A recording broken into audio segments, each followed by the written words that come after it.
Assembly ఎన్నికలతో పాటే ఏపీలో లోక్సభ ఎన్నికల హడావిడి కూడా తారాస్థాయికి చేరింది.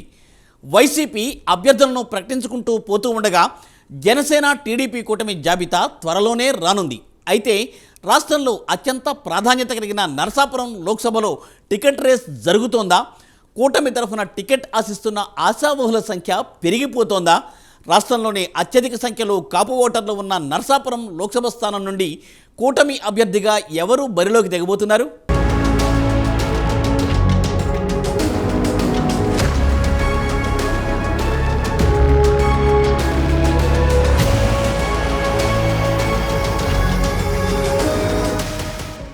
ఏపీలో అసెంబ్లీ ఎన్నికలకు ఒకవైపు కసరత్తు జరుగుతుండగా ఇంకోవైపు లోక్సభ ఎన్నికలకు ఎవరిని బరిలోకి దింపాలన్న ఆలోచనలో ప్రధాన పార్టీలు మునిగిపోయాయి. ముఖ్యంగా వైసీపీ అభ్యర్థులను ప్రకటించుకుంటూ పోతుండగా తెలుగుదేశం, జనసేన కూటమి నుంచి ఎవరిని పోటీకి దించుతారన్న ఉత్కంఠ ఆ రెండు పార్టీల శ్రేణులో ఉత్కంఠ రేపుతోంది. ఎందుకంటే ఇక్కడ రఘురామకృష్ణరాజు టీడీపీ టికెట్ ఆశిస్తుండగా జనసేన నుంచి కూడా ఆశావహులు పోటీ పడుతున్నారు. ముఖ్యంగా కాపు సామాజిక వర్గానికి చెందిన పేరున్న నేతలు పోటీ పడుతున్నారు. ఎందుకంటే తెలుగు రాష్ట్రాల్లో కాపు ఓటర్లు అత్యధిక సంఖ్యలో కలిగిన లోక్సభ నియోజకవర్గం నరసాపురం. అందులోనూ అనాదిగా పాలక పార్టీలను నమ్మి తమకు న్యాయం జరగలేదని భావిస్తున్న కాపులు ఈసారి జనసేన వైపు చూస్తున్నారన్న మాట వినిపిస్తోంది. దీంతో కాపులు అత్యధికంగా ఉన్న నరసాపురం పార్లమెంట్ నుంచి జనసేన టికెట్ కోసం పలువురు కాపు ప్రముఖులు ప్రయత్నాలు ముమ్మరం చేస్తున్నట్లు తెలుస్తోంది.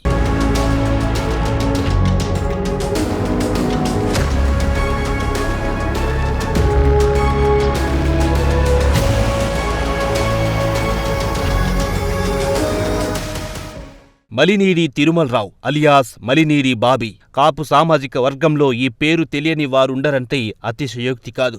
కాపుల హక్కుల కోసం అనేక పోరాటాలు చేసిన మలినీడి బాబీకి రాష్ట్ర వ్యాప్తంగా ఆ సామాజిక వర్గంలో పేరుంది. అయితే బాబీ నరసాపురం లోక్సభ రేసులో ఉన్నట్లుగా గత కొద్ది రోజులుగా రాజకీయ వర్గాల్లో ప్రచారం జరుగుతోంది. ఆయన అనుచర వర్గం కూడా అదే నిజమంటున్నారు.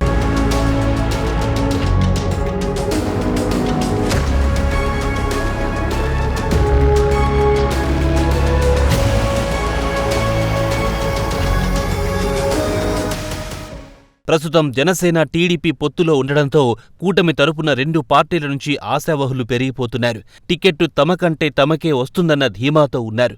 అటు 175 అసెంబ్లీ స్థానాల్లోనూ, ఇటు 25 లోక్సభ స్థానాల్లోనూ తీవ్ర పోటీ నెలకొంది. అధినేతలకు అభ్యర్థులను ఎంపిక చేయడం సవాల్గా మారింది. టీడీపీకి టికెట్ వచ్చిన దగ్గర జనసేన ఆశావహులను, జనసేనకు టికెట్ వచ్చే చోట టీడీపీ ఆశావహులను బుజ్జగించాల్సి ఉంటుంది. ఏమాత్రం తేడా వచ్చినా ఇబ్బంది తప్పదు. ఐక్యమత్యమే మహా ఆయుధమన్నట్లు జగన్ కోటను బద్దలు కొట్టాలంటే కూటమి పార్టీల మధ్య నియోజకవర్గాల్లో సఖ్యత అవసరం. అయితే టికెట్టు ఆశావహులు అన్ని చోట్ల ఉన్నప్పటికీ సీటును దక్కించుకునే విషయంలో ఆయా సమీకరణాలు కీలక పాత్ర వహిస్తాయని ప్రత్యేకించి చెప్పక్కర్లేదు. ముఖ్యంగా కుల సమీకరణాలకు అడ్డాగా ఉన్న ఏపీ రాజకీయ చదరంగంలో కుల ప్రాతిపదికనే టికెట్లు దక్కుతుంటాయి. అయితే 3,25,000కు పైగా కాపు ఓటర్లున్న నరసాపురం నుంచి మలినీడి బాబీ లాంటి కాపు వర్గానికి చెందిన ప్రముఖులు టికెట్లు ఆశించడంలో వింతేమీ లేదంటున్నారు రాజకీయ పరిశీలకులు.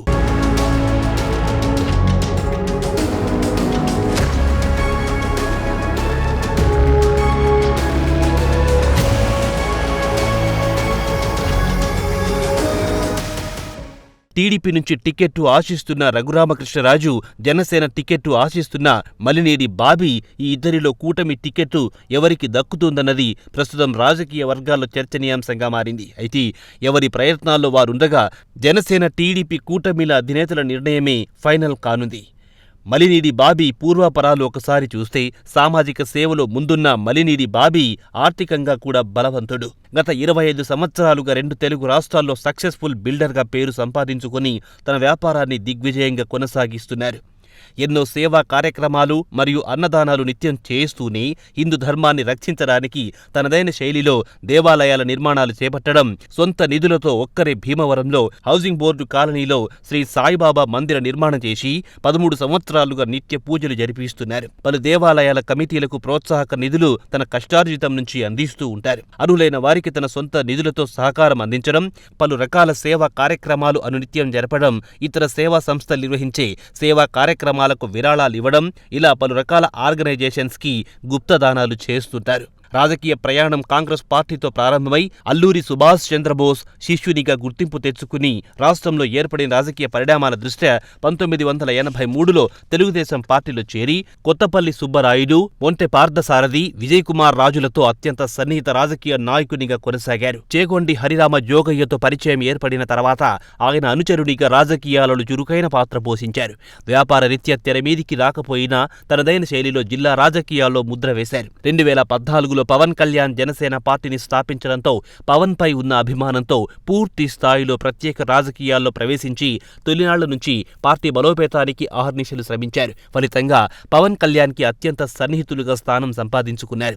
అయినప్పటికీ పార్టీలో పదవులను సైతం ఆశించకుండా దాదాపు 10 సంవత్సరాల ప్రయాణం తర్వాత పార్టీ అధ్యక్షులు శ్రీ పవన్ కళ్యాణ్ ప్రోద్బలంతో జనసేన పార్టీ రాష్ట్ర ప్రోటోకాల్ చైర్మన్గా నియమితులై పార్టీకి పవన్ కళ్యాణ్కి అత్యంత విధేయతతో సేవలందిస్తున్నారు. 2020లో చేగొండి హరిరామ జోగయ్య స్థాపించిన కాపు సంక్షేమ సేనకు రాష్ట్ర ఉపాధ్యక్షుడిగా ఉన్నారు. ఫలితంగా రాష్ట్ర వ్యాప్తంగా ఉన్న కాపు సామాజిక వర్గానికి సుపరిచితులు. దాదాపు ప్రతి నియోజకవర్గంలోనూ అనుచరులను సంపాదించుకున్నారు. అంతేకాక సంస్థ సంక్షేమ కార్యక్రమాలకు సంస్థకు ఆర్థికంగా అండగా ఉన్నారు.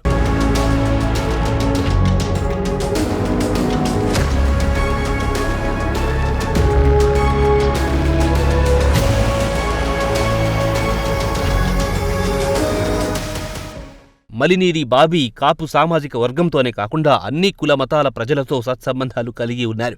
ఎవరికి ఆపదొచ్చినా సరే కులం చూడరు, మతం చూడరు. తానున్నానంటూ కష్టాల్లో ఉన్నవారిని ఆదుకుంటారు.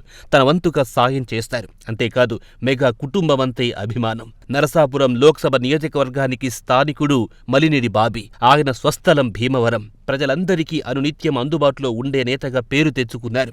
పిలిస్తే పలికే వ్యక్తిగా ముద్ర వేసుకున్నారు. అంతేకాదు అందరివాడిగా వివాదరహితుడిగా ఉన్న మలినేని బాబీ నరసాపురం పార్లమెంట్ నుంచి బరిలోకి దింపితే అత్యధిక మెజార్టీతో గెలిపించుకుంటామని ఇటు కాపు సంఘాలు, అటు జన సైనికులు, అలాగే బాబీ అభిమానులు ముక్త కంఠంతో చెబుతున్నారు. చూడాలి మరి కూటమి టికెట్టు ఇక్కడ ఎవరికి దక్కుతుందో అన్నది.